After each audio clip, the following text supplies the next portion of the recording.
we can see. Yeah. Okay, cool. So a big thank you to Shravan for having me here. So this is the agenda, the typical agenda that I'm going to walk through here. So introduction that we already had. So what we are going to see is how we can connect with Salesforce. What are the required things to connect with Salesforce and MuleSoft from MuleSoft Anypoint Studio, and then we will see how we can get the data from MuleSoft, from Salesforce, and then we can see test using Postman or some other testing tool, and then we will also see how we can create data using Postman tool from MuleSoft to Salesforce. And then after we are going to see the live demo how we can connect with MySQL database, and that database is already set up into my local system, so that is not a part of our demo.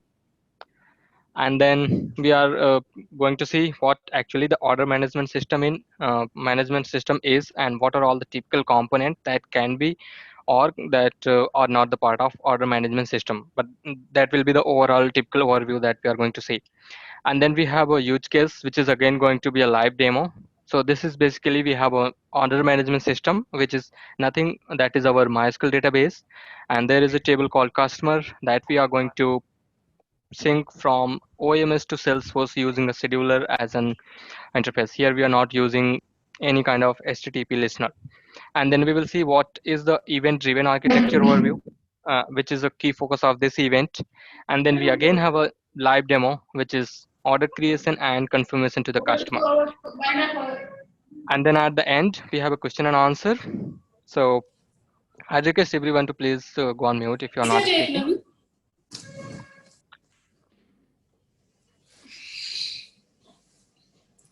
Okay. So what we are going to do is at the end we can have question and answers, and then again I'd like to make it as an interactive session. So if you have any questions even in the middle, please feel free to unmute yourself and ask so that we can have a discussion and everyone can get benefited on that part. So before we go ahead, I'd like to say if you feel any problem or you don't listen my voice or there is some problem with my voice, please interrupt me in between because I'm in my hometown. There might be some problem with connectivity. So before we start, my name is Amit Singh, and that's how I look. I'm a Salesforce application architect, Salesforce MVP. Salesforce MVP is equivalent to MuleSoft ambassador. And then I also have two courses on Udemy, and these are the social media links. You can connect me over LinkedIn with this URL, which is simply Amit is my username for LinkedIn, and then Cloudy Amit is my username for Twitter. So even if you wanted to connect or discuss related to MuleSoft or Salesforce, you can connect with me over these social media platforms. So let's quickly start. So this is how for connecting the Salesforce. As we know that Anypoint platform or MuleSoft is a platform which provides us to develop the APIs and which follows the API first approach.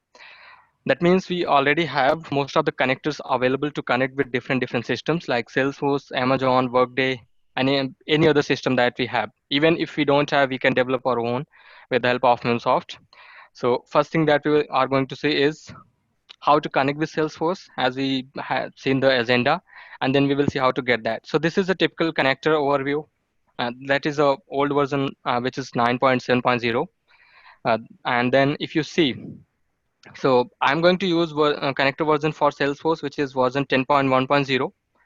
And then if you are using older version, which is connector 9.7.1 or earlier, you will see the interface like this. And in the connector version, which is 10.1, you will see the interface like this. So if you notice here, we are not able to see like this host port and username. Even in both of the cases, what you need to do is you need to provide the username, password, Salesforce security token, and what is the login URL in both the cases, no matter in which connector version you are. And before we go ahead, I'll just quickly show you if you don't have any Salesforce account from where you can create. So this is the URL, which is developer.salesforce.com/signup. Once you will go there, you can create your own developer edition. That means you are the owner of this developer edition, and this is the environment which are never going to expire. And you can do the hands-on, you can play with the Salesforce functionality, and as well as you can connect with MuleSoft Endpoint Studio to do some integrations and some other steps as well. So I'll just quickly put this link into the chat window so that everyone can have access. So once you are done with this, you fill your form, and then after you clicked on sign me up, you will receive an email unlike the other systems for verifying your email ID. And once you will verify that, you will be there in the system. This is going to be the lightning environment where you will be redirect by default. So what you need to do is you already have your username, you have your password. The next thing that you need is the security token. From where you can get that is you just need to click on this profile icon, and then after clicking on that profile, it is the setting link. Just click on that settings. It is going to open a new interface, and then here you will see reset my security token.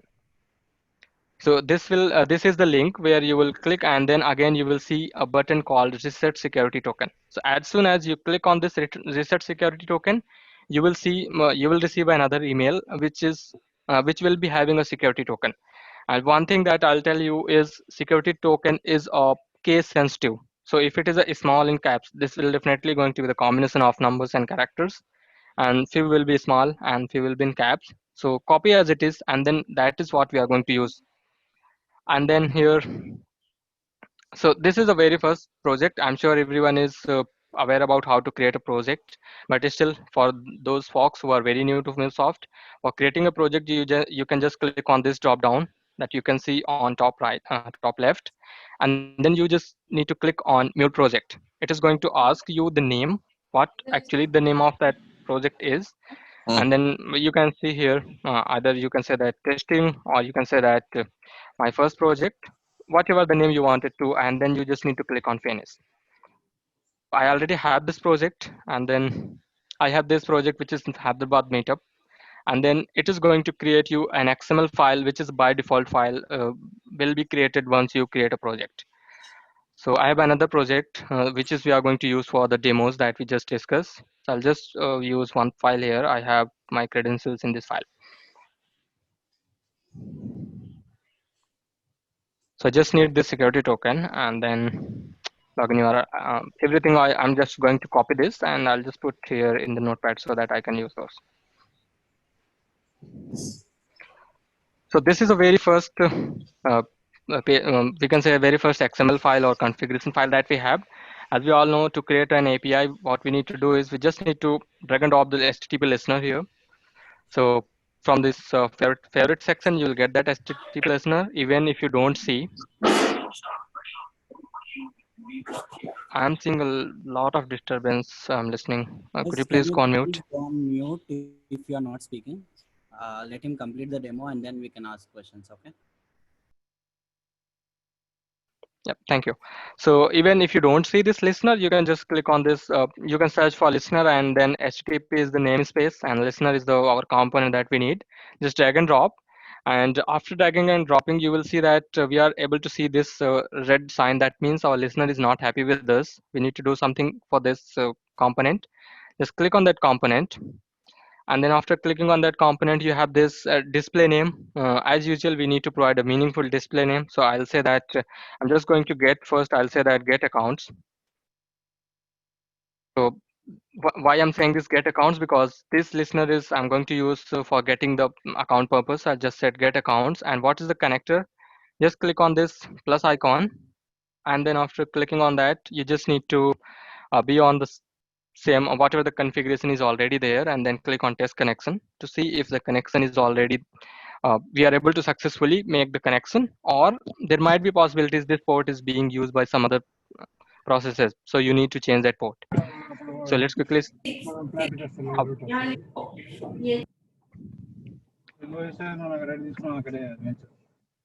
hey Sravan, could you please do one thing, mute all the Well, please do participants. not. The reason why I'm not muting everyone is because we want to have else I have to mute Yeah, everyone. Seven, please mute everyone. I think, I mean, otherwise the whole Okay, demo done. is going to be. Yeah, done. Yep, I'm thanks Sravan. muting. So now you can see, guys, here we are able to see this.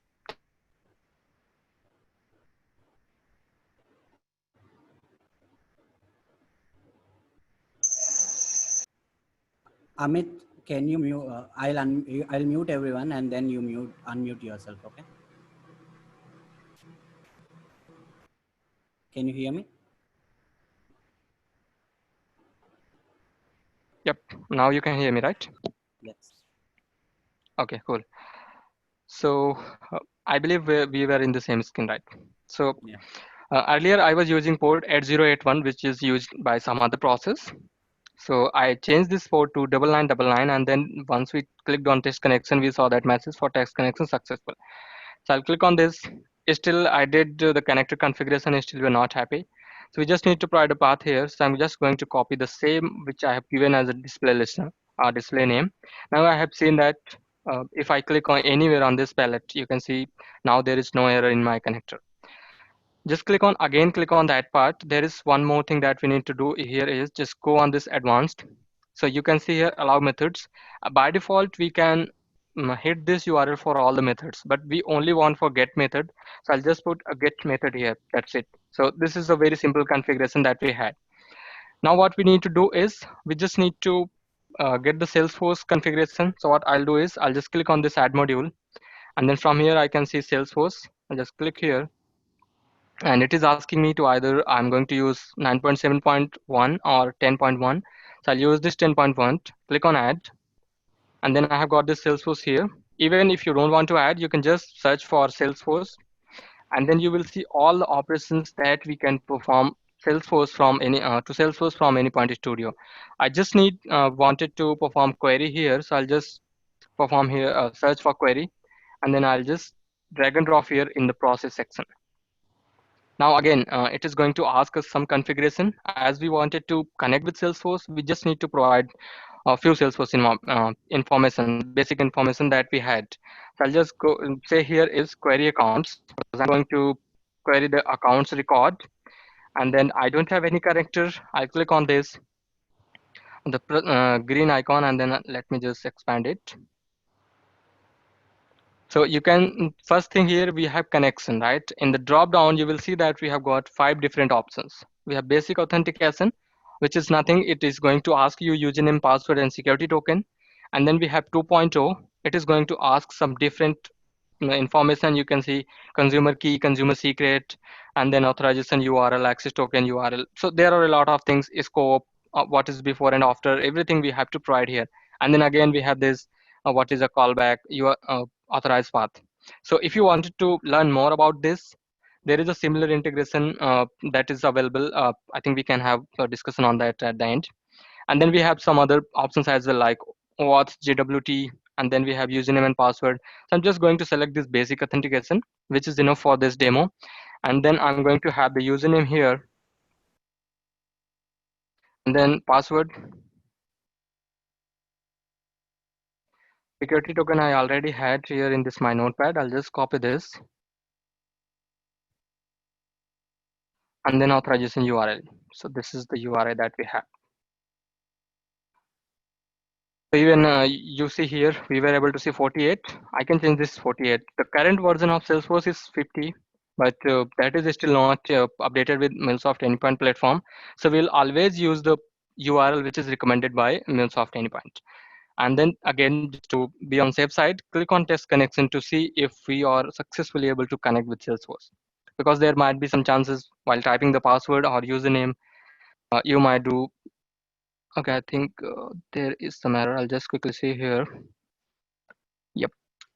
So if you see here, my password was wrong. That's why we got the error. User is logged out, or the password or some other information is wrong. So now I'll click on this test connection.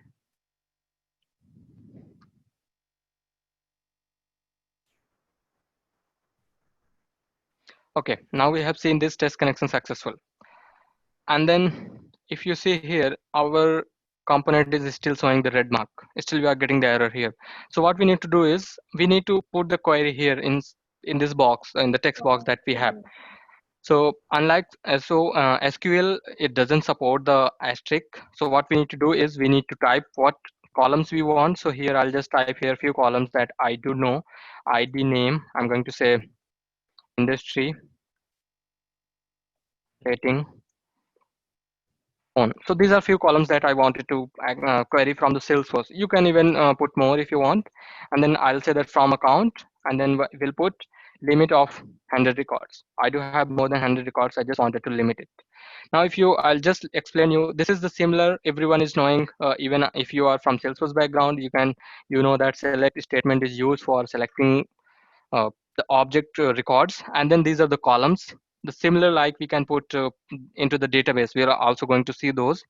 And then from means that from which table I wanted to access those. So I have got given this account, and then limit is 100. Even we can have some parameters for the filtering purpose. That is not a part of our demo. And now as soon as I click here, you see that we are not able to see that error now. And then next thing what we will do is we'll just quickly put on this. I'll just go to this favorite section and then find this transform message, which is again a very powerful tool for transforming the different uh, I'll say that different communication format into the other one. Like I'm just getting array of objects, and it is saying that what format I want. It is saying that Java, if I wanted to change it to JSON, which actually I wanted to have. And then I'll just say here payload. I don't want to do any kind of transformation, or I don't want to put any sort of logic here. But if you want, you can do that with the help of a data view, which is again a different topic, and that is going to take up a lot of time if we start discussing on that part. So this is a very first demo that we are going to see here, and for that we just need to click on right click and then run project. So for the first time, it is going to take some time to start, because it is going to load all the dependencies, and it is again going to prepare a jar file for us so that we can run our project locally. And in the meantime, it is running here. At the bottom, you can see here the progress of that application as well. And in the left hand side, the project panel here, you see here that we are using Salesforce. There is a complete different library for the Salesforce itself here. So, and this library containing the different jar files which are required to connect with Salesforce, as well as to perform the operation with the Salesforce. So in the meanwhile, this application is getting started. Anyone have any questions? We can take those.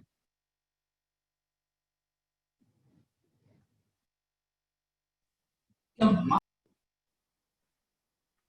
Amit. Can you able to hear me? Yes, I can hear you. Why don't you Hey, Amit, Chandra here. do this? Why don't Yes, you I do can this hear in you. local? Why don't you do this in local? Why are you doing in Maven? I mean, why are you using jar files?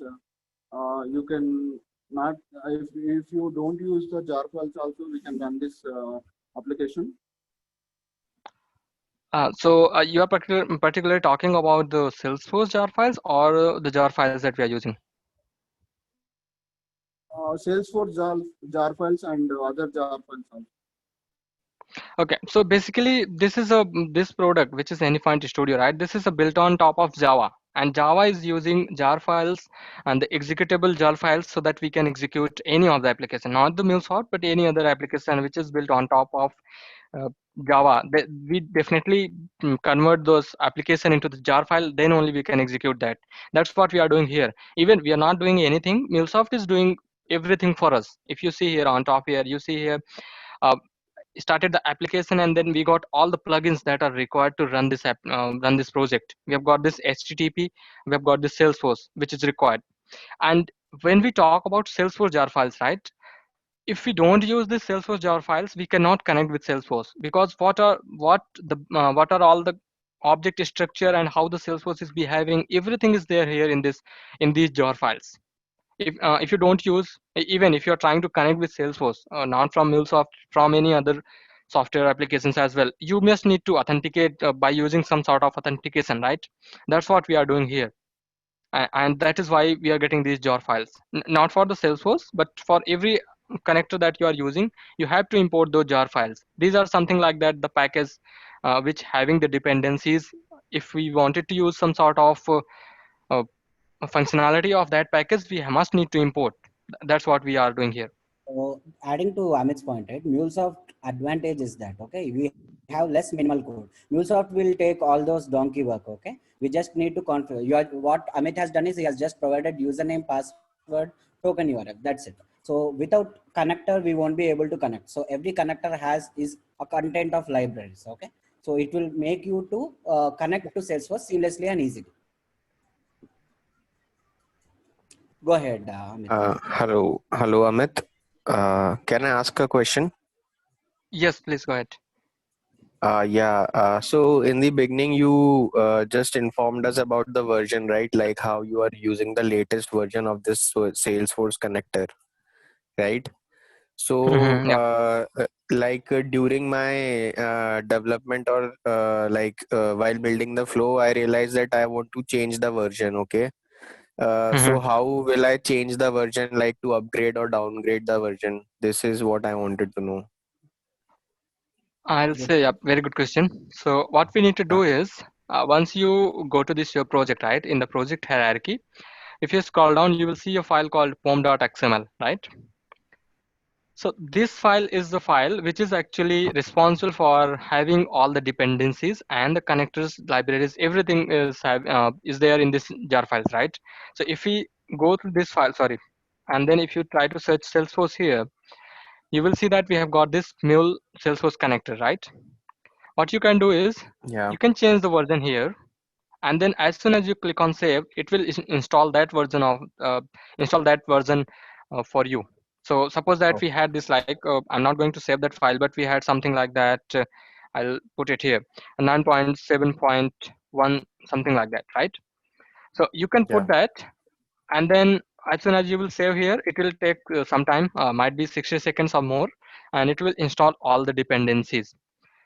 But one thing that you need to do is, if you are changing the version, what you need to do is you need to change all these Salesforce connectors again. That means you need to go their connector, change the connection version, everything you need to do it again. If not, you will get the error in the configuration file.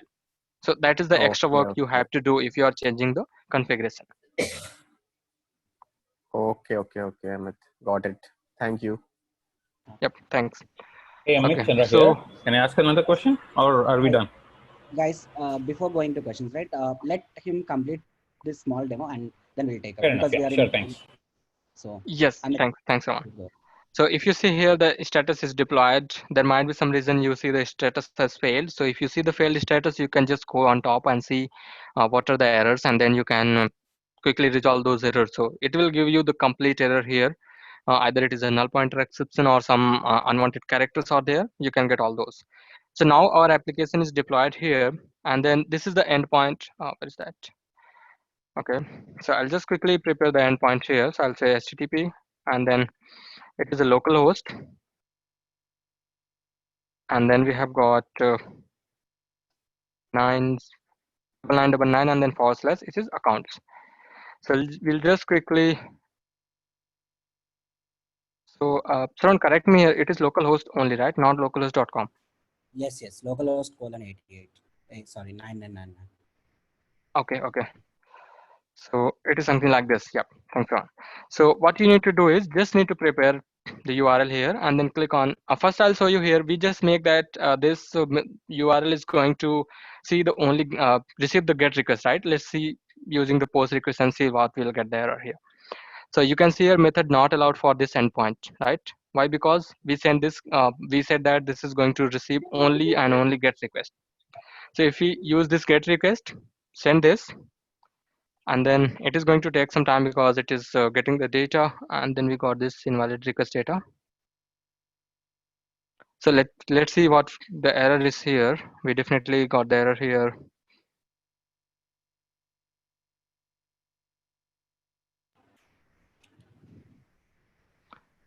Just Query 1 might second, I think. Yes, query might be wrong. Okay, I'll just quickly change this query to get the minimal data here. I'll just remove all these. So there are these two. These are the two common columns that we want, ID and name.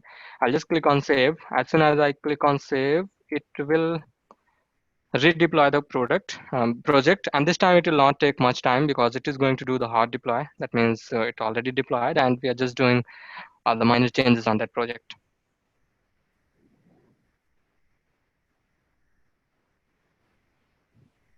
Okay, so our application is started and plugins are loaded here. Let's quickly see here now what we see. Yep, you can see here. Now we have got this like these many accounts records here. So if you see here, these are the ID. ID is nothing. This is a unique identifier for each record in the Salesforce. And this is the type. Type is nothing, the object of our of Salesforce which we are trying to access. And then the name, what name we have here. So if I copy this and then paste this somewhere in my notepad here, you will see that we have got uh, up to 500 record. That means we queried 100 and then we got all these records here. So this is how we can query. And before we go ahead here, even if you have get request, right, and you are not sending any sort of headers or anything, what you can do is you can quickly copy this and then go to your browser, and then in the new tab you can hit the same URL and it will work. Why? Because every time you are trying to search or hit any URL in the browser which is not secured, that is nothing. It is actually the GET request behind the scene. So that is how you can also see here, and then again we are getting the same response. That is how we are getting. Now to show you that these accounts are actually present in the Salesforce, I'll just quickly copy one of this account record here, and then I'll go here. So this is my object where I wanted to, where I did a query here. And then in the search, if I search here, hit enter, I will see, okay, sorry. I'll just quickly search here because this is the account. Because this filter is having some sort of filters, that's why that account was not there. So you can see here I've got this, right? So I have this account, Northern Coffee, and then these are the details like billing address. And if I wanted to see the complete detail, I can just click on this detail tab, and then I can see like who is the owner and what is the account group, parent account, and all other details like address, everything, every other information that I wanted to see, I can see here. So yeah, this is the small demo for getting that accounts right. And then So, again, we Amit, that 100 limit, if I want to change that and go for 1,000 limit, how do I do? yes, you just need to change this limit, right? So Once this it's is limit. running, it's already deployed, right? Once Yes, it's deployed, yes. how If can it's I make deployed a and change? you want, yeah, if you wanted to change it, what you need to do is like like tell you two options here. What you can do is either you can say here, you need to change the value here, right? You can put value up to 50,000 because that's the limit in Salesforce for a single SQL query. But for this, if you change here, you need to again deploy the application. And if you already deployed that application to, I'll say that production environment or cloud up, you again need to prepare the jar file and then deploy that application with the newest version. Or the next thing what you can do is that you can pass a parameter in your request itself. Like here, what you can do is you can pass a parameter here to make it dynamic, and you can say either you wanted to have 100 records or you wanted to have 5,000 records. So that limit you can control from your dynamic parameter, and then you can get those parameters from here. So the how you can get is like something. How to use that value here? So yeah, so I'll just quickly add this, right, transform message here, and just to show you, we are not going to have the demo on that part, but yeah, I'll definitely show you here. So in the MuleSoft, we have this payload, right? Sorry, I think it is, correct me someone if I go wrong anywhere.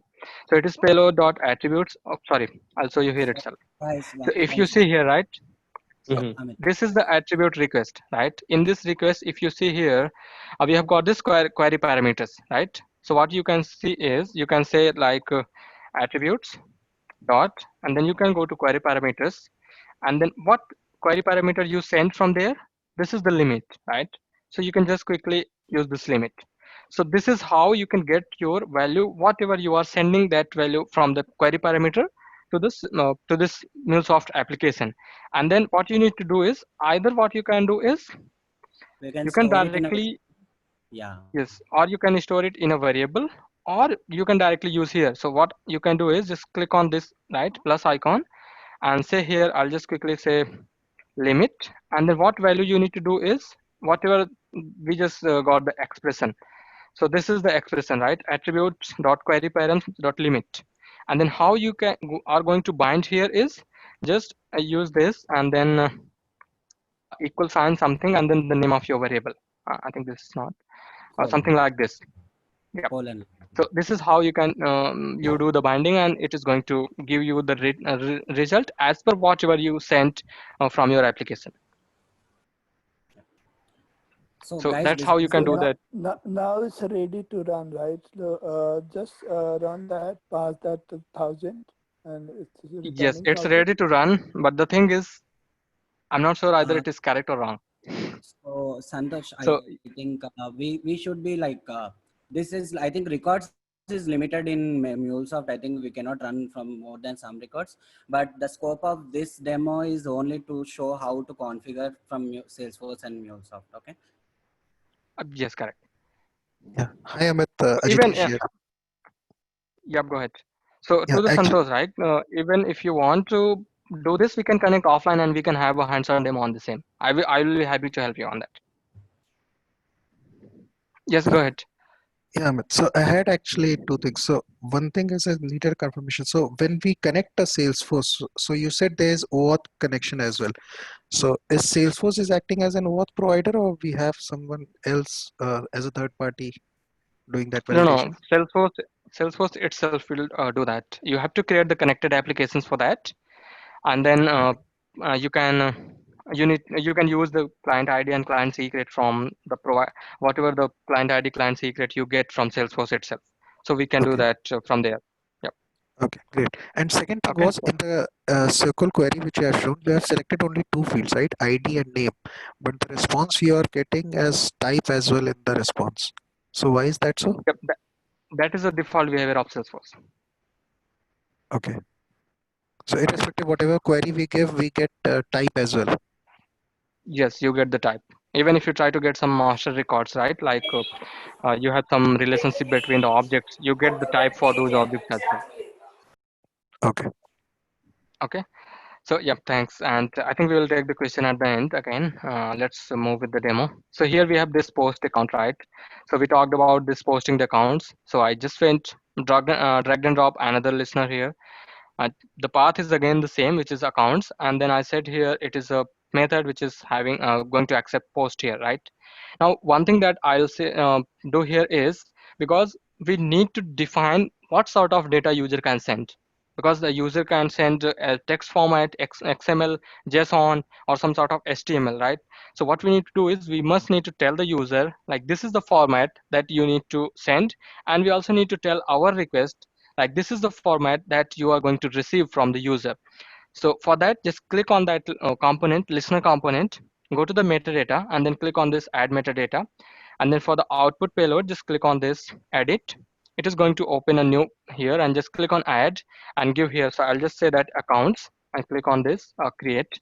So it will take time and you will see that account record here. So just we need to wait either 10 to 15 seconds and we'll get.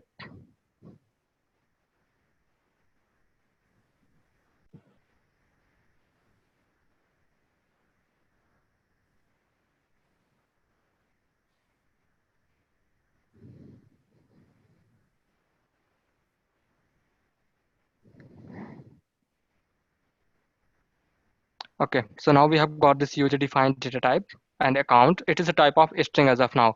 I'm going to change this to JSON because we are going to send JSON here. And then I will say I have an example file here. I'll just click on this drop down and then I'll go to desktop and then I have this account.json file. So as soon as I select that, I'll see that this JSON file has three fields: name, description, account number. I'll click on this select.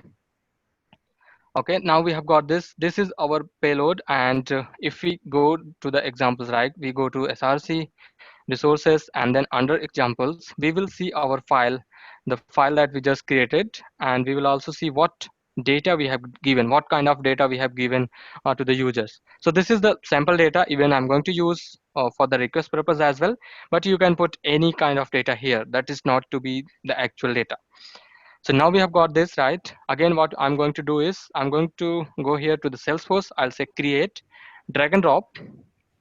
Now it will ask what kind of object I wanted to create. I'll again say I wanted to create an account object.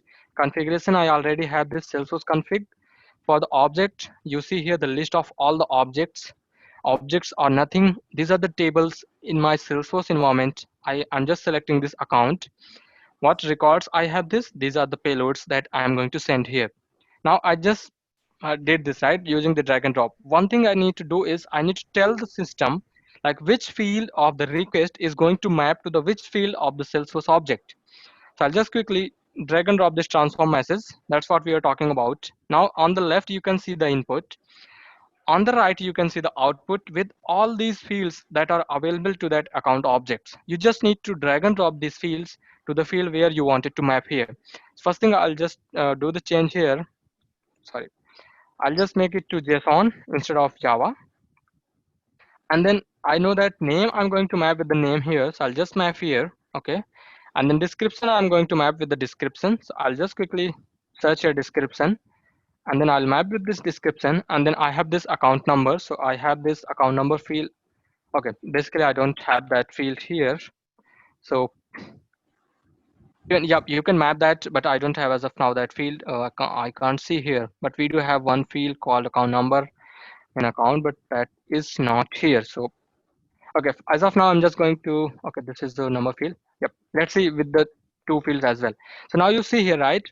As I only did the drag and drop and MuleSoft did the code for me. They did the single code even. If I wanted to have some other fields like I have some sort of fields like we just see here, right? Let's quickly see what we have.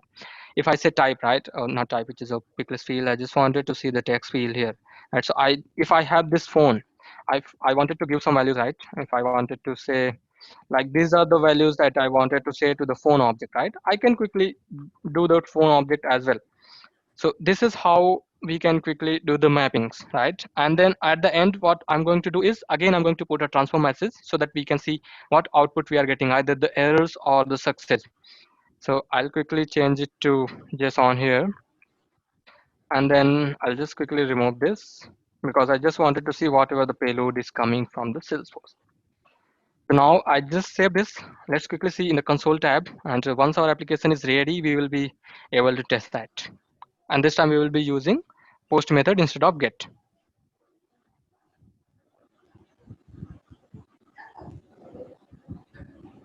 So our application is ready here. I have this JSON file. This is the same file that I use. I'm just going to copy this. And then in this request, I'm going to change it to post here. And then I'll remove this, whatever the limit I have. And then go to the body here for the format. I'll just select raw.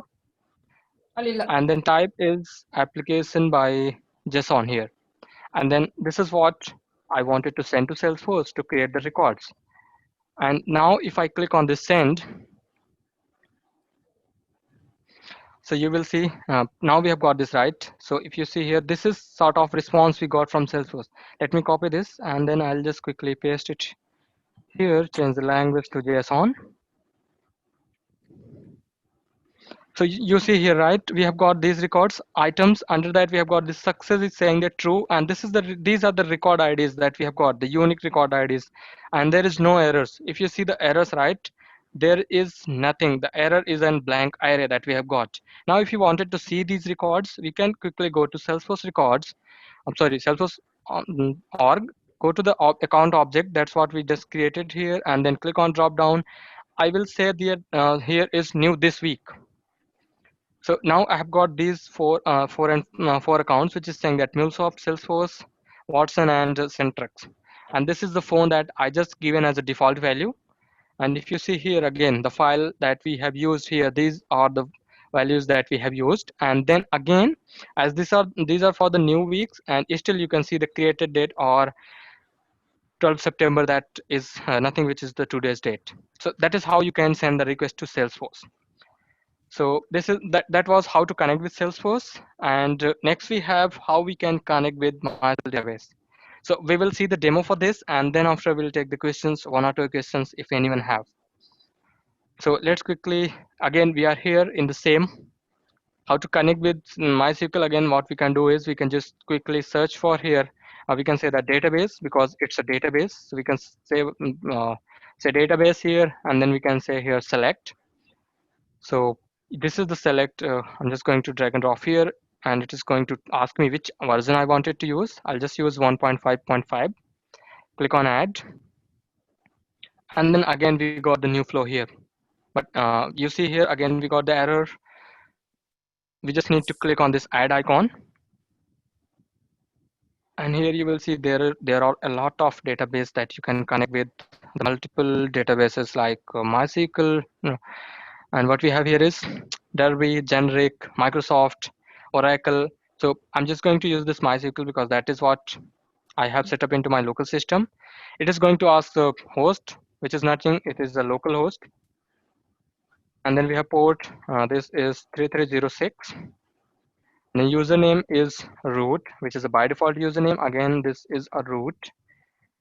Password is again, and then the database is classic models. So this is my database. I'll just show you here. Let me click on this connection. This connection.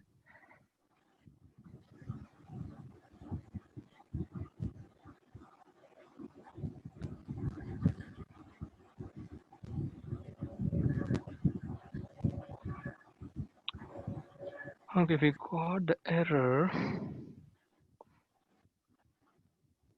One No, minute. you configure driver actually. You missed to configure driver. Oh yeah, sorry, I forgot that. Yep, sorry. So this is the JDBC driver that actually we need to configure.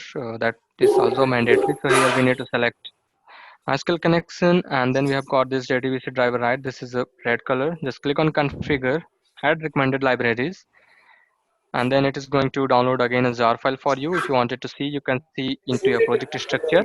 And then now I will say it is 06, username is root, password is again root, and then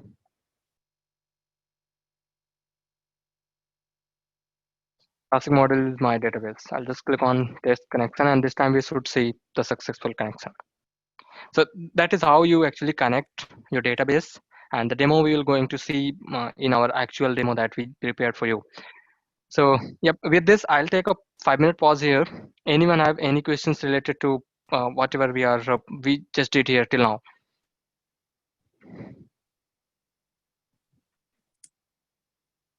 Amit, this is Ramu. I have one quick question for the Salesforce. I have created an account and everything. I give the username and everything is correct. But even though when connecting the MuleSoft to Salesforce, it's showing an error token or username or password or username is invalid. But when I log in, it is working. And when I went through the logs also, it is showing as a connection is not established. Where I made a mistake on that one? So if you have noticed in the starting, right, we told about one major parameter, which is security token. So you need to get the security token and then add that security token here in this security token parameter.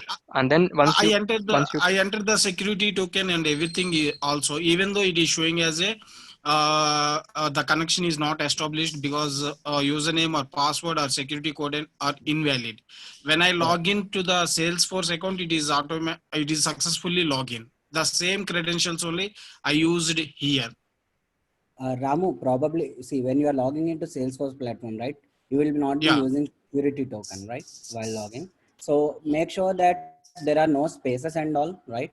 So sometimes we may have spaces at the end or not.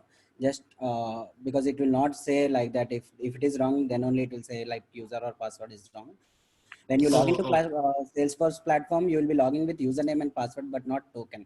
So make sure that your token is the correct token. Okay. If not, we can connect offline and we shall check that. Okay. Yeah. Okay. Okay. Thank you very much for providing the info. Yep. No problem. Hi Amit, Aman here. So I have a question. Hey, hi, how are you? Yeah, I'm doing good. What about you? Doing well. Yeah. So I have a question related to the Salesforce query that you have done in the GET request. So basically, make it dynamic if we want to. Means basically, if I want to configure it dynamically, then can I do it? Yes, again, the same way you can use the parameter and then you can send the queries or field names, what you wanted to do there, and then use the concept of params that we just showed. Like we don't have But, the time for showing the demo, but yeah, definitely we can do that.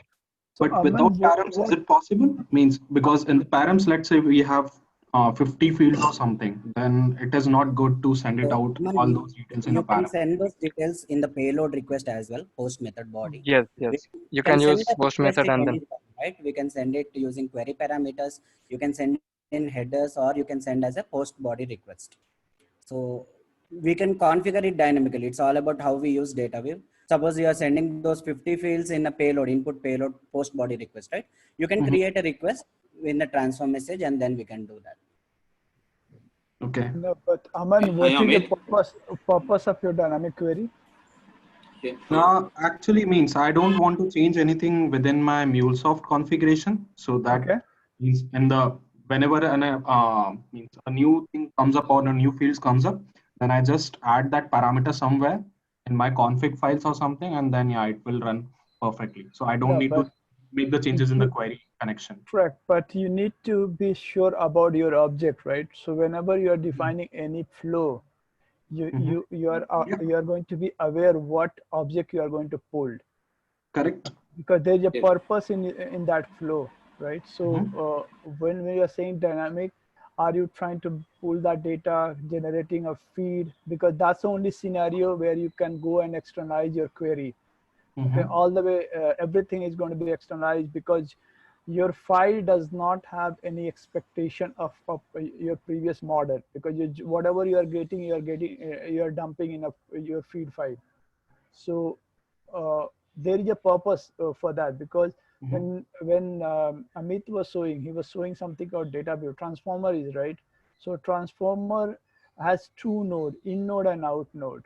Okay, so when you are getting something out of Salesforce, what you are trying to do further, that is going to make a decision on what you are trying to do in MuleSoft. Okay. Yeah, I understand. Yeah, my question is something related to means I don't want to change something in the flow or the transformation which I'm doing for my next changes. So it's just about if let's say we have an object called account, then let's say right now it's querying 20 fields or something. Now I have 25 fields, 5 more fields added to same object.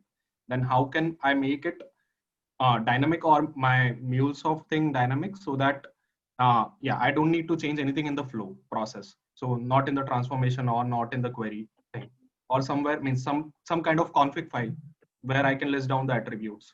Yes, you can do that, but only thing is, if you have a dump output, if you need to go for something further, right? If you are trying to get 10 field earlier, okay, and you are mapping that 10 field in a further for the further processing, you go ahead and introduce 11 field in config file.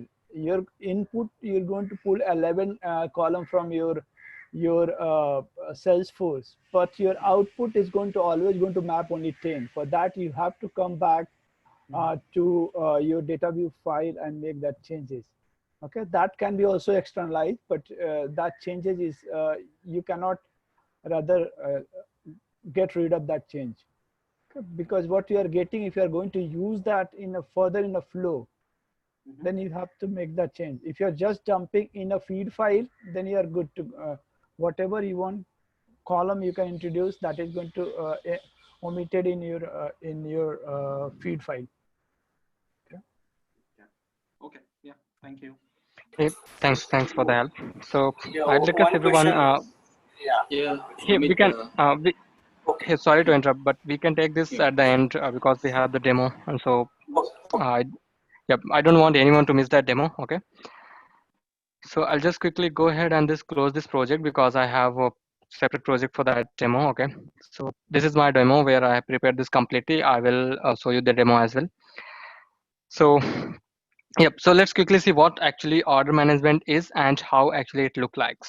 So I'm sure everyone is using either Amazon, Flipkart, or any other shopping application where you are placing an order and then you are again seeing multiple emails and text messages like your order has been created, processed, in transient, or it is out for delivery, or it is everything you are getting. That is nothing which is actually an order management system. So how it is going to happen is, suppose that we have a user here, and then that user is just trying to place some sort of order with the help of some e-com site like Amazon, Flipkart, or any other site, and then they just place the order. So what we are doing is we are creating an order here into our OMS system, which is MySQL, and then again we are sending a message to the customer. The customer is nothing. The customer is the person who is placing the order, and then this is how they are seeing the messages. So we are going to show you the live demo for that, and we are using Twilio for that, sending the messages.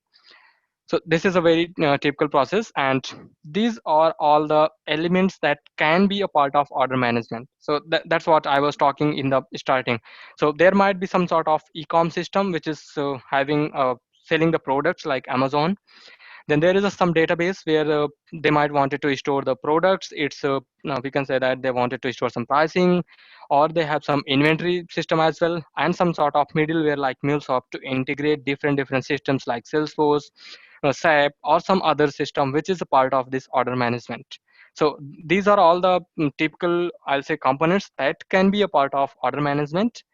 And this were the part of my project. I was working for a very big client which was B2B, so that's why I mentioned all this here. And then we say that how it is going to and what is the stages of all the orders. So if we say that order is created, as soon as you place the order, the status is order created or order placed, and then it is in progress. Then you see message saying that your order is in progress. Is shipped, you again see the message, you again receive the email saying that your order has been shipped, and this is the courier. And then you can say at the courier facility, there might be different cities involved while placing or delivering your order. Then you have again see the message like out of delivery or out for delivery, sorry, that is a typo mistake, and then delivered. So these are the, I'll say, high level stages that a process that an order goes on, and you receive the messages or the emails for all this information. Now here we have a new demo which is saying that sync Salesforce to customers, sorry, customers to Salesforce. So this is a live demo that we are going to show you here. Is what we are doing here is we have OMS, we have customer information into the Salesforce MySQL OMS, and then which is scheduled for every 2 hours. Basically we are going to change that so that we can see the demo, and that we can see the records into the Salesforce itself, and then we are sending the information to the Salesforce database. So this is how we are, that is a typical overview that we are going to do that. So let's quickly see here without further delay here. So this is my project that I delivered. Okay, sorry, I developed for this demo that is already developed. I'll show you and tell you the high level overview for that. So I have prepared multiple configuration file, that configuration XML file. I have a config XML file where I can store all my details, like what is a localhost, which is nothing, it is at 0 at 9. What are my Salesforce credentials? I'm storing again here, and then my Twilio credentials, everything like username, password, SSID, what is the path, port, everything is here related to Twilio. And then I'm using these configuration files into my Salesforce, into my other different XML files. So I have this sync customer flow. Okay, let me give it a room. So this is the flow we have got, right? We have this scheduler. I'm just going to change. Okay, let me again do this. I'm just going to change this to, it is 10 hours, right? I'll just quickly change it to, instead of 10 hours, I'll change it to 10 seconds. So this is what we have. I'm just going to save it. I'm not running, because as soon as I'll run this, it is going to start polling the database, and it is going to get the records. So initial state is stopped. I'm going to start it so that we can see the demo.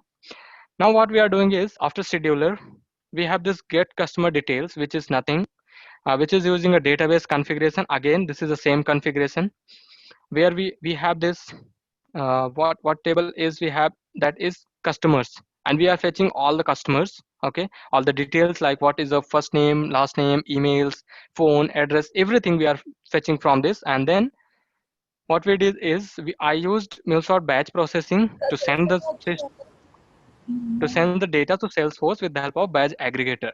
So I'm performing an upsert operation here. Why I'm performing upsert? Because we don't want it to get the duplicate data there in the system. So we have this customer ID, which is a external ID system for external identifier. This is an object, which is a count. And then the payload that I'm getting from this transform message.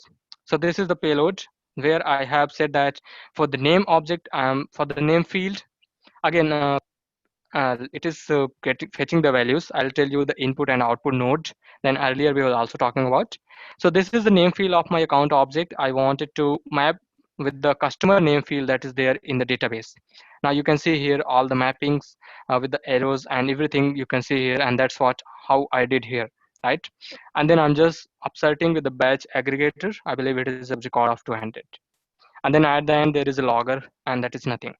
So before I go ahead, I'll just delete all the records that are there in the Salesforce system related to account. Okay.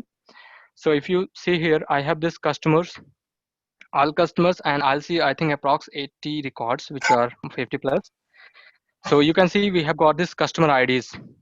So this is nothing. These IDs are actually coming from the MySQL database, which is OMS, acting as OMS for this demo. So I'm just going to open a console for this. I'm going to delete all these records, which are 100 plus. There might be more. So I'll just quickly go back, come here. First, I will show you like what are the records. Okay, so I'll say here, select ID name,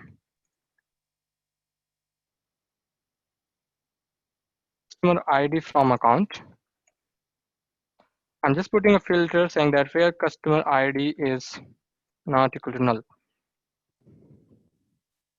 You can see here I have got 122 records. I'll just quickly delete this. I'm going to do this.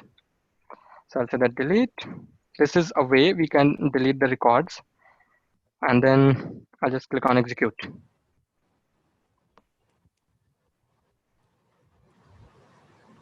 Okay. So what we have got this, I'm just going to refresh this.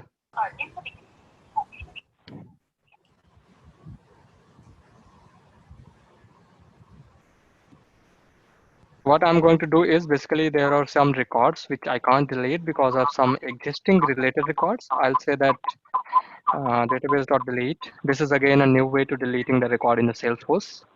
And if you want to know more, we can connect offline on that part. So we have executed our query. Again, I'll execute this. This time I've got only one record, which is Alpha Cargo, right? Congo. So this is what the record I have not deleted, but still if I go ahead here in the all customers and then refresh this,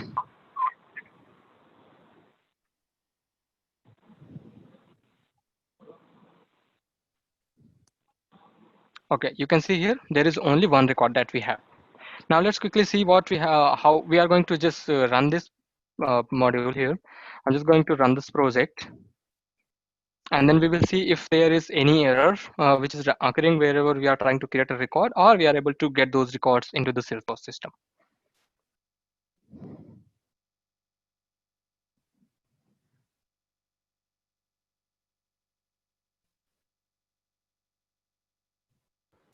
Guys, trivia quiz will be there, but please concentrate on the session. Huh? It will be, your quiz will be at the end of the session. If you want to win a trivia quiz, you need to understand about this session. Yes, all the questions will be there from only and only from this demo.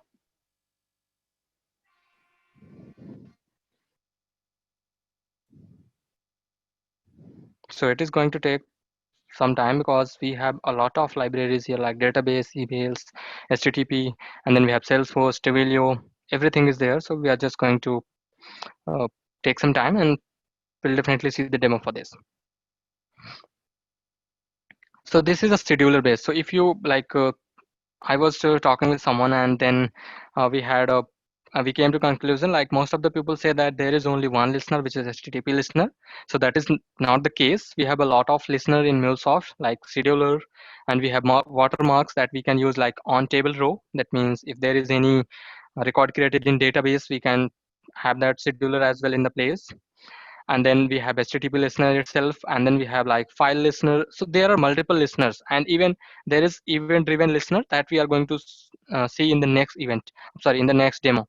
So if you see here, the result is deployed, right? I'll show you here again. Let it complete. Okay, now it is completed, right? So let's quickly see what demo we have. Okay, I'll just expand this. Now if you see here, we have got this, it is deployed. And if you see here, you see that streaming client. Okay, there are some other jobs as well which are running here. But again, if you see here, we've got all these things which are showing our like failed records or 0. We have got 122 record which has been processed. That means we must be able to see those records into the Salesforce system. And these are the job IDs that you can see for the batch that we have used in our flow. And this is the payload that I just put the loggers here. So I'll just quickly go to the Salesforce here. Now, if you see here, if I do the refresh, it is refreshing for me and I can see all those accounts available here. Instead of this account, all other account has been created today itself by the flow. I can show you the created date as well. I'll just quickly change the list view and then add the field created date. So here I have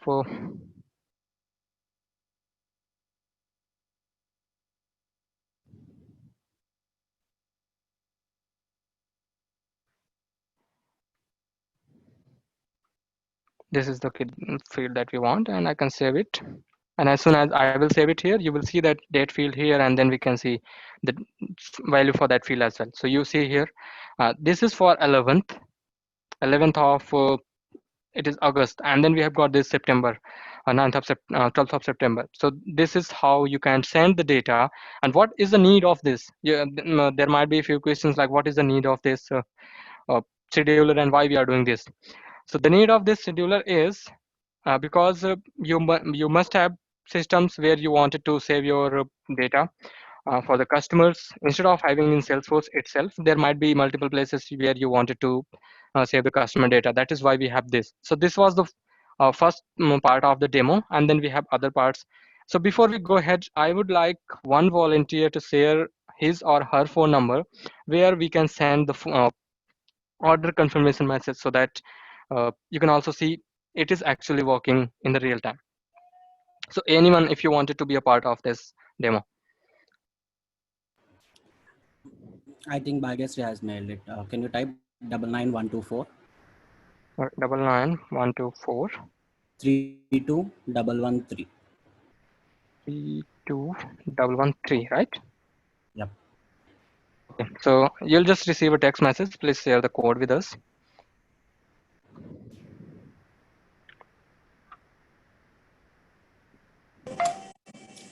It is 576767. 576767. Okay, thank you for it is no, it's incorrect. Sorry. Could you please check? 81076. 81076. 861076. 861. Okay, Yeah, 076. Sorry for that. no problem. I think that's the TWU number where we get the verification message. Okay, so we have got this. I think this is the number that we have got. We are going to see the demo as well. So first, let's see what we have next. So next we have event-driven architecture. So event-driven architecture is, that means we have some sort of events, and then there is event bus. Event bus is going to take care of I'll say that publishing or receiving the events, and then we have event producer, event consumers, and then event bus resides between event producer and event consumer. So in our case, event producer is a Salesforce. Salesforce, what we are going to do is we are going to create an order from Salesforce, and then MuleSoft is going to listen. That means event this time our consumer is MuleSoft. And in a typical, if we talk about the order management that we just discussed, right? So Amazon might be the event producer, and then event must be event consumer might be your end customers, like you have some sort of applications, or you have some end customers. You can also be the end customers because you are receiving the emails and text messages. So this is how a typical event-driven architecture look like. We have event consumer can be SAP, Oracle, Workday, or any other application. And if you talk about B2C, then you are the event consumer. If we talk about B2B, that means business to business, then business, again, one business is going to be the event producer like Salesforce, and other business is going to be the event consumer like Oracle, SAP, or Workday. And these are the components for the event-driven architecture. There is an event. Event is containing a message like your order is being processed, or we have received a refund for your order, anything that can be the event message. And then event producer, again, your Amazon, Salesforce, Oracle, Flipkart, or any other application can be the producer. And then event bus, which is the main, or we can say that key pillar of this part, which is acting which is acting for receiving and consuming the events. And then event consumers, the end customers or the business. And then if you talk about the order management application that we have, is how it is going to work in case of Salesforce is a event producer, and then application is a event consumer. Application might be vendor application like Amazon, Flipkart, ShopClose, or any other application. So event is Salesforce is producing an application, producing an event with the help of and sending some event message, and then event bus is sending those application to the vendor application, vendor apps which are consuming, and then from their vendor apps they have their own logic to send the notification to their customers. So this is how this the order flow looks like for order management from Salesforce to application. Now, if you talk about application to Salesforce, again, this time vendor app is going to be the event publisher and Salesforce is going to be the event consumer. So that's why vendor application is publishing the event. Event bus is again, it is there, and then Salesforce is subscribing that event. So in our case, we are using either way, Salesforce to application. And we already saw that how OMS is sending the records to the Salesforce. And then here, these are the different events that can be listened from outside of Salesforce, and Salesforce can send the data. One second. I think there is a question on this demo. Is event bus something within Salesforce? Is the question. No. Event bus is not, which is something there in Salesforce. Event bus is something which is which is everywhere where you are trying to implement the event-driven architecture. Event-driven architecture is something where you are trying to publish some event, I can say that, or produce some event, and some other system or some other consumers are receiving that event. Even if you are sending an email, that is also an event, and in that case your Gmail account is a event producer, and the receiver who is receiving that email is a event consumer. So between those, event producer event bus is something that is already there, which is that is not related to the Salesforce, or that is something which is in general. Is it kind of MQ? We can say, yeah. Okay. One question in this actually.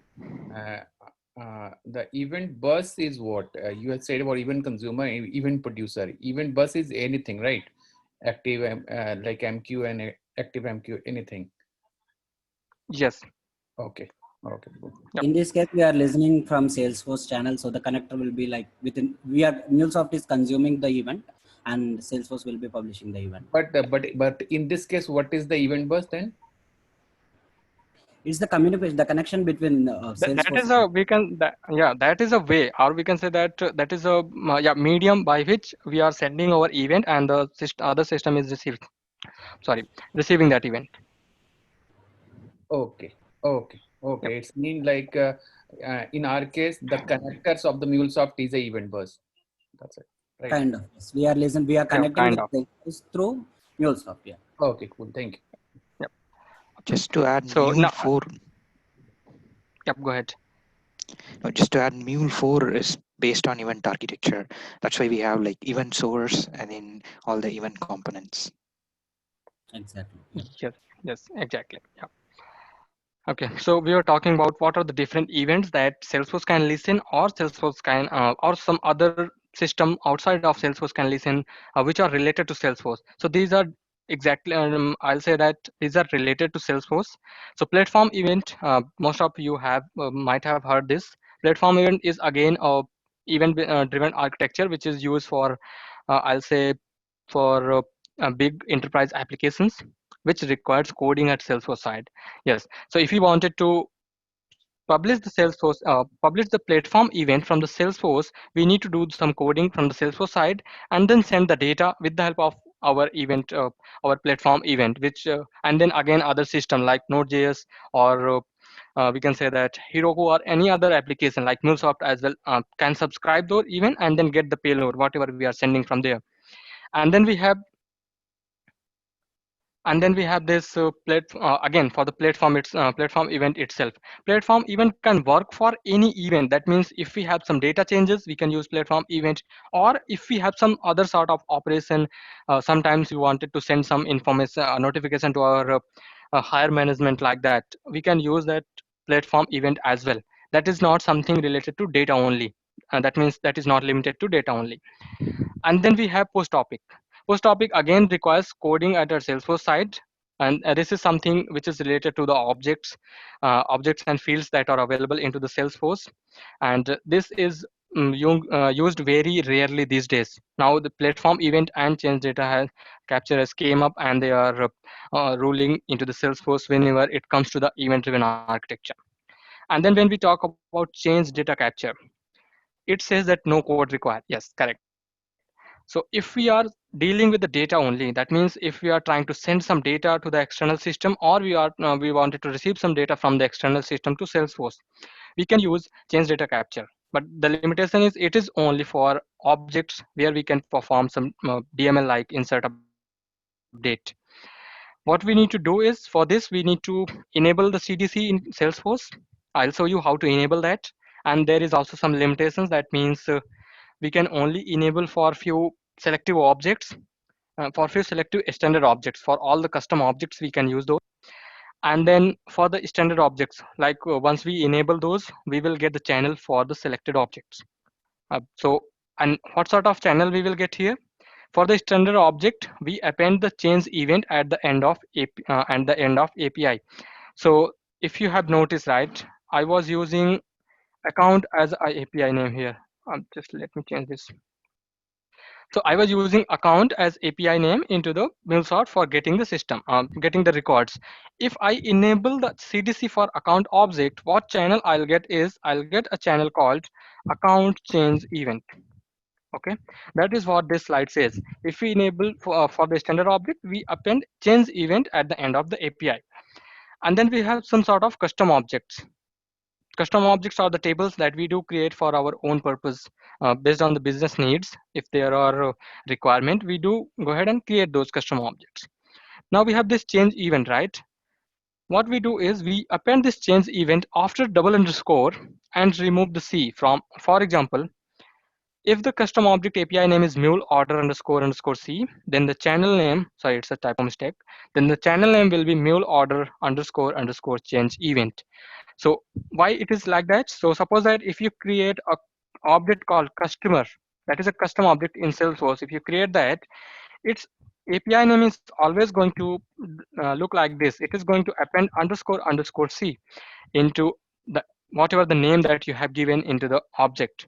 This donates that it's a custom object. That's why we have got this underscore C.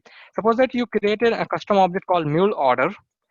What API name is going to look like is mule underscore order underscore C. That means a space is going to replace with an underscore. So that's how the API name works in the Salesforce for standard and custom objects. That is what they're in the slide. Now this is the demo. What we are going to see is we are going to create an order into Salesforce. MuleSoft is going to act as a listener. It is going to send some information to the Salesforce, MySQL OMS database, and then the customer is going to receive the customer who is going to place the order is going to receive the message from the Twilio trail account. So this is an actor. So, and this is a very typical flow that we see. Actor is nothing who is the user who is creating, going to create an order in the Salesforce. We haven't exposed any UI as of now for this demo, but yeah, definitely we can expose the UI where you all can create the order by signing up into the Salesforce and then play around with that. So yep, before we go ahead, let me quickly see what is the status of our application. It is running. Cool. Amit, hello. Just Yep. keep track on your charging because it is low. I don't want to get this. Your laptop charging. Yes. No. Keep it on. Yeah, that is enough. That's enough. No problem. Okay, fine. Please go. Okay, so here, this is a typical flow that I developed. It has a lot of subflows. I'll show you one by one here, okay? Okay, so this is my main flow. I'll just say here like this for you. This is my main flow where I am subscribing to an event called, which is saying that data, this is because we are using change data capture, it is always going to use the data. This is by default, which is not never going to change. And this is the change event we were talking about, mule orders underscore change event. This is going to send me some sort of data. And then here we have logger, right? We are going to say payload data. And then again, we have got this payload. So I will show you what sort of data we are going to get here. Okay, so no worries on that part. And then what we did, what I did here is I'm using some sort of mule expression to get what actually the change type is. Default I have given as a create here. So basically what is going to happen here is, if you are creating the order for the first time, the change type, this change type is going to give us the create. And if we are creating the if you are updating the order for the second time, this change type is going to change to the update. And if you're deleting, it will be a delete. That's why we have this change type. And then what I have is, I have a choice router where for the first choice I have given if this change type variable that I have created here is having a value of create, just set the order number here. We have got this order number. Basically, we are getting the order number from Salesforce. Name is a field name, field API name, but basically it is a auto increment number. That is an order number we got here. And then I call the flow. This is a create order and send the complete payload that I got. So I'll just quickly show you. This is the create order, okay? So what we have is, again, we have this logger for the order number. And then again, we are just fetching the phone number of a customer, whatever the phone number we are receiving from the payload. We are fetching that phone number here. We have just, I have just FLs here. If customer phone is not equal to null, then put the customer phone. And then again, we have two phone fields basically on the account. That's why we are getting these. I'll show you what are those two fields. And then again, we have this logger just to see what number we are getting. And then this is nothing. This is where we are preparing the payload for our database, which is nothing. It's OMS here. So we said that order number, order date, required date, ship date, status, everything is here. I'll show you when the order is created, and I'll also show you the table as well. And then after the order is created, okay, again, we are calling a new flow, which is saying that create order in OMS. So this is a new flow which we are using, okay. Then where we are using database.create, and then we are using some dynamic statements saying that insert into classic models.orders. These are the fields where we wanted to insert, and these are the values. And how the values are being from where we are getting from the payload that we just prepared before calling that flow. And then after that, we are preparing the Twilio message. This is where we are sending the message to the customer. From where we have this phone number to where we need to send. This is the property twilio.from in the global file config XML. If you see here, this is the from by which we are going to send that notification. And then this is the body like this, dear customer, this is all you have. And then at the end, we are calling this send order customer flow, which is using the Twilio. So we have this, and this is Twilio. Here we are sending our message. This is the payload. Payload is nothing, the message that we wanted to send.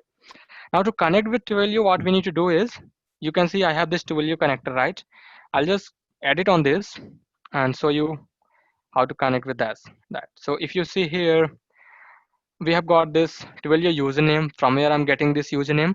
This username is there in the global file, and from where you can get in your Twilio account, I will show you. And then I have this password. Again, this password I'm getting from, everything is here dynamic, and that is there in my config.yml file where I'm getting. Even if you don't want to this port, or everything will be there pre-populated for you. So you just need to provide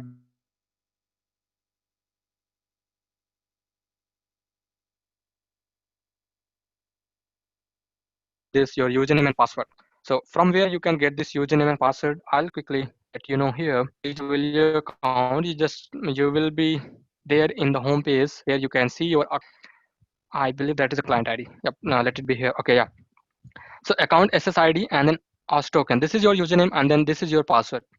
So you can get your there, and then you'll also get, I think, approx $15 amount for sending them message notifications.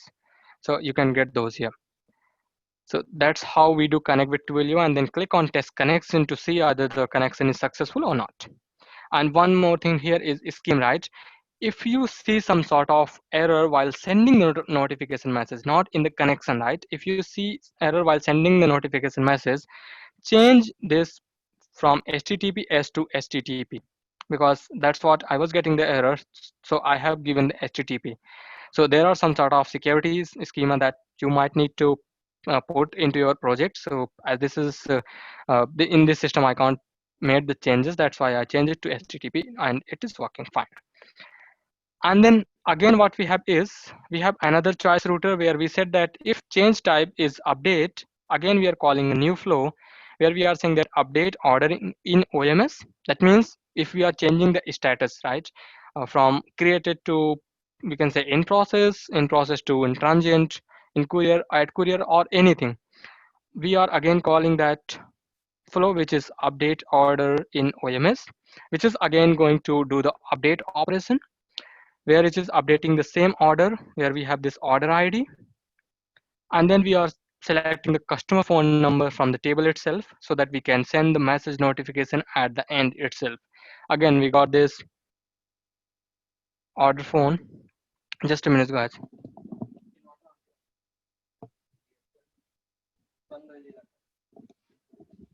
Yep. So this is again the same body, but there we have some sort of additional values like your order number and then order status.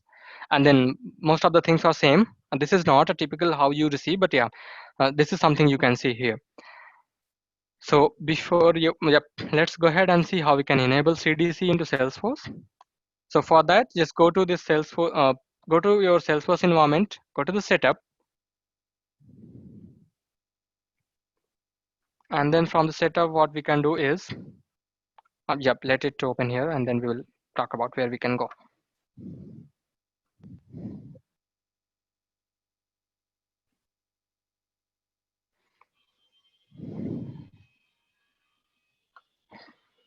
Okay, so if we see here, right, what we need to do is we just need to say here change, and then say here change data capture.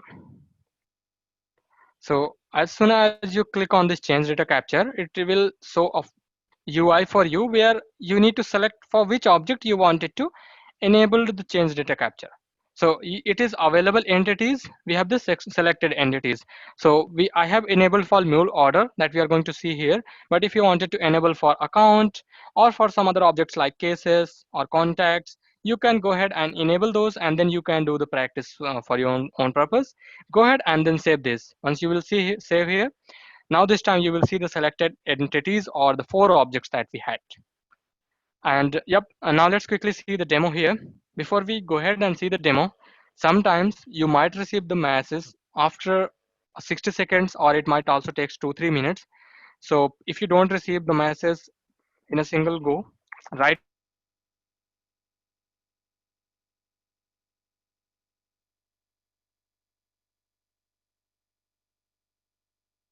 away, please let us know for the demo. Amit, I think seems you are breaking. Yep. What about now? Yeah, it's better. Okay. So this is the number that we need to. Rajiv is asking what is the base path in Twilio connector? Is there any base path? Yes, there is a base path. I'll show you here. Even if you try to connect with the MuleSoft Lite, MuleSoft will give you everything. So base path is nothing. This is the api.twilio.com, which is your host, and this is your path. Basically, I'll say it's a version that they are using, and then this is the port number, and the number that you will get, timeout, everything you will get from there. So this is the base path, api.twilio.com. Okay, and then yep, so this is the number I'm going to use is, and in Salesforce I will create an order and we'll see everything, what all the debug, or sorry, what all the loggers that we have is. So this is the mule order object that I have. I will be having object here. There are 9 objects. I'll just open any of these. Okay. And then I will clone this. So here I'll just change the object, change the account to any other account. I'll say no. Yep, let it be, because why we are using this, because this account has this customer ID. Now this is the date for today. I'll say it's a 12. Status is created, and then phone number is whatever the phone number we have got for the demo. And then we can say that this is the test order.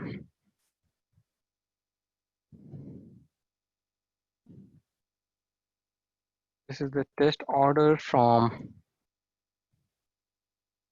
Hyderabad Meetup Group. And then this is the amount for the order. If you want to change it, you can change it.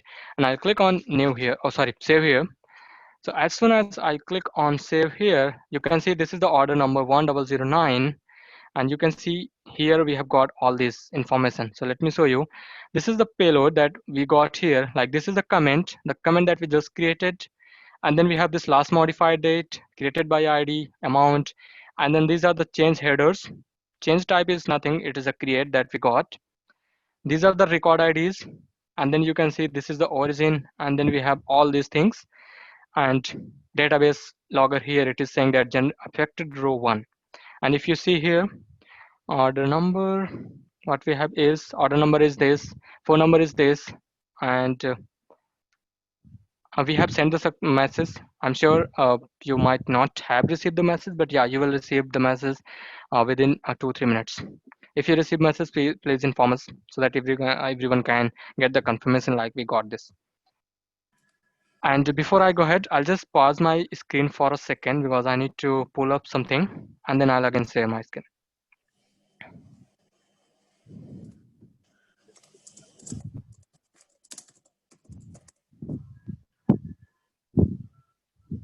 Amit Bhagia got the message.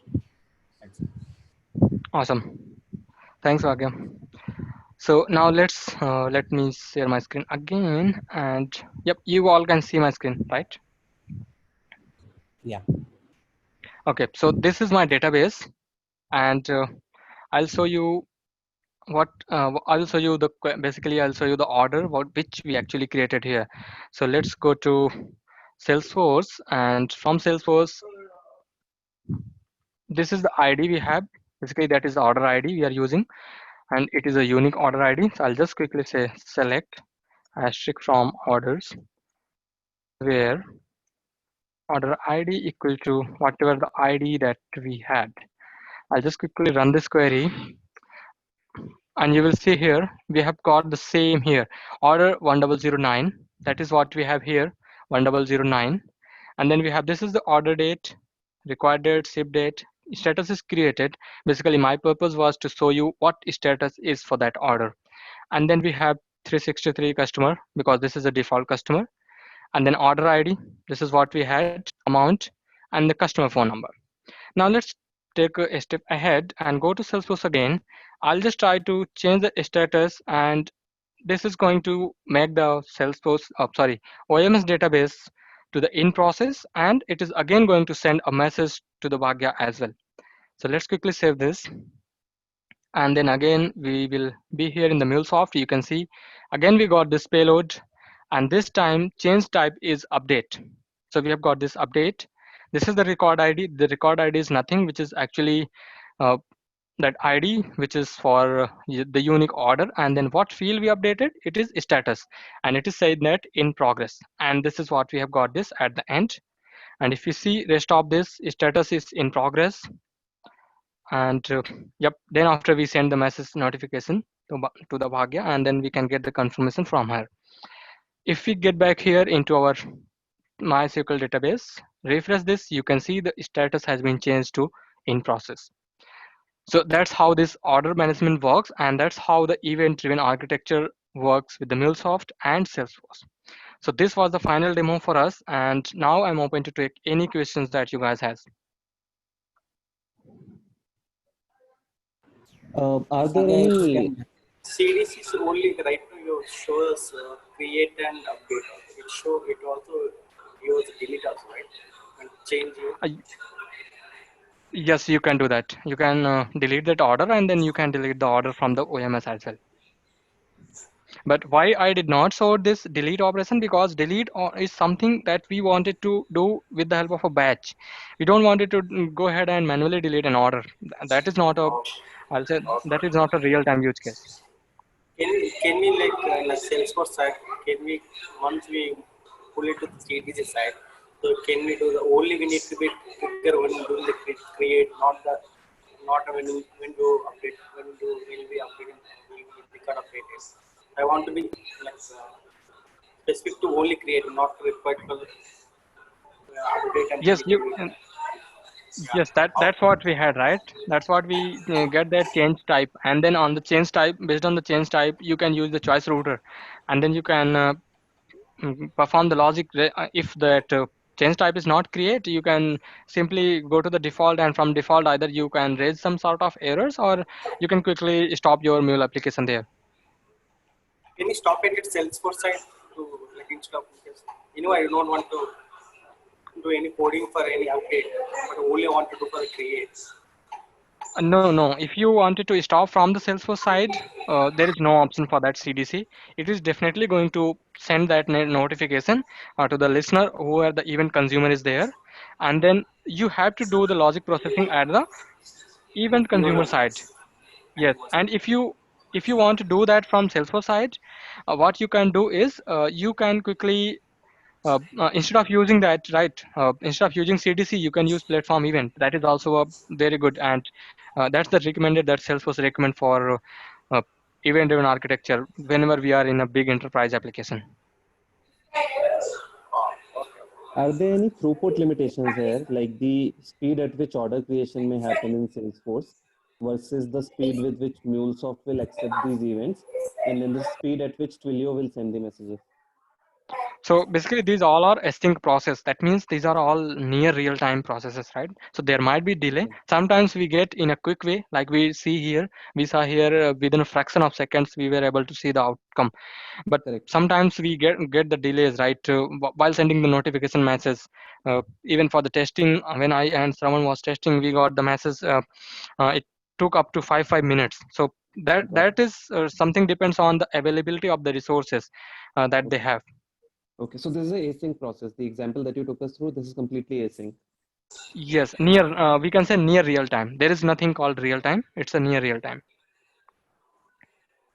Yeah, no, what I mean is, let's say if you were wanting to receive a response from the customer after you send the notification, and you want to wait for that response, right? Because you can't predict when the customer will respond to the SMS message. So you can do that, like you can wait at that stage. Yes, you can wait. Okay, great. Thank you. So the delay No for the problem. SMS is because of from Twilio connector, right? It's not because of the orchestration. So there might be a delay. Sometimes even we receive, right? Sometimes whenever Amazon delivers a package to us, whenever the delivery guy clicks on completed, delivered, we'll get immediately the message. Sometimes it will take, it will like 1 or 2 hours. It might be delay due to some connectivity issues from Twilio to the mobile number or some messaging app to our thing. So So are there any upper limits that MuleSoft applies? So let's say if I make it a two-way use case and I say that when the order is placed, let's say, and then you are sending delivery notification saying your message has reached an intermediate location, and you want to give an option to cancel the order midway by responding to the SMS. So that SMS response will go to Twilio, and then I'm sure you can loop it back to MuleSoft. But is there an upper limit that you can wait for up to 5 hours, 10 hours, 1 day, or it is all completely open? There's no such limit. As such, I know for the Salesforce side in the MuleSoft, in the platform event and in the CDC, we have the limitation. I think up to 3 days. Up to 3 days, we can receive the events if those has In been MuleSoft. missed from In the MuleSoft. channel. Yeah, In not in the MuleSoft. MuleSoft. Any channel which are subscribing these events. No, MuleSoft. If MuleSoft is waiting for an event from Twilio on receiving of message, then you will have some sort of a MuleSoft, But MuleSoft is not waiting for Twilio to send. So what we are doing is we are sending a message to the customer via Twilio. No, I So know, we have. but in that message, I'm giving an option to reply to the customer, and I want to extend the MuleSoft flow to wait for that message.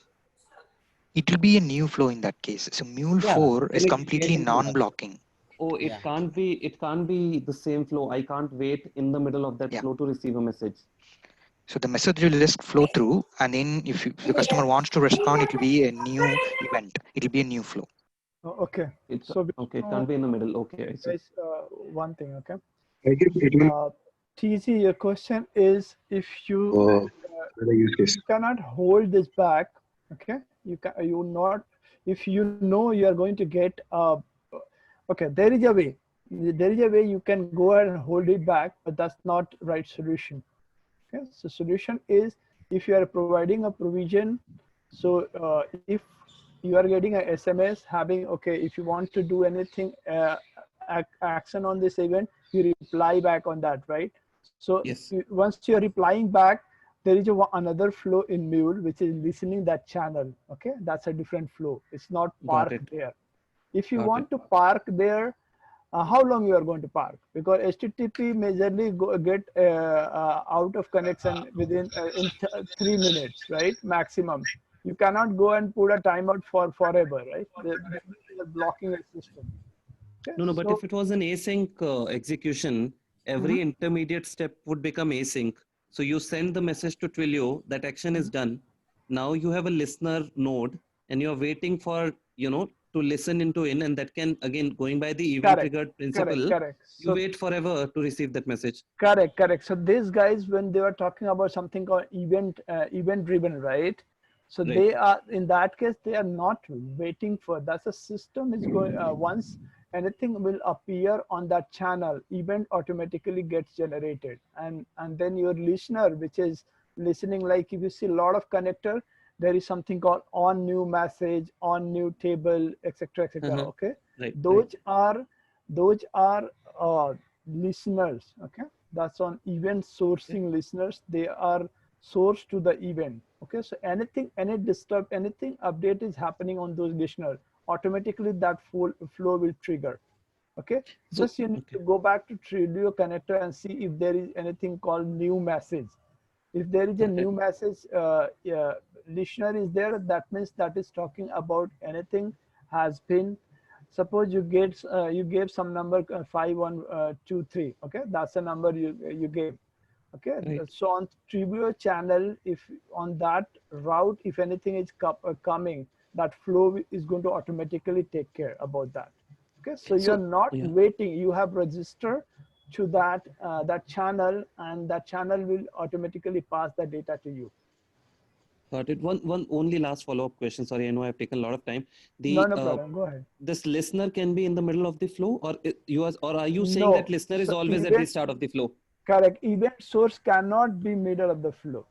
Okay. Understood. Okay, great. Thank you. So you cannot put something in between. You listen normal.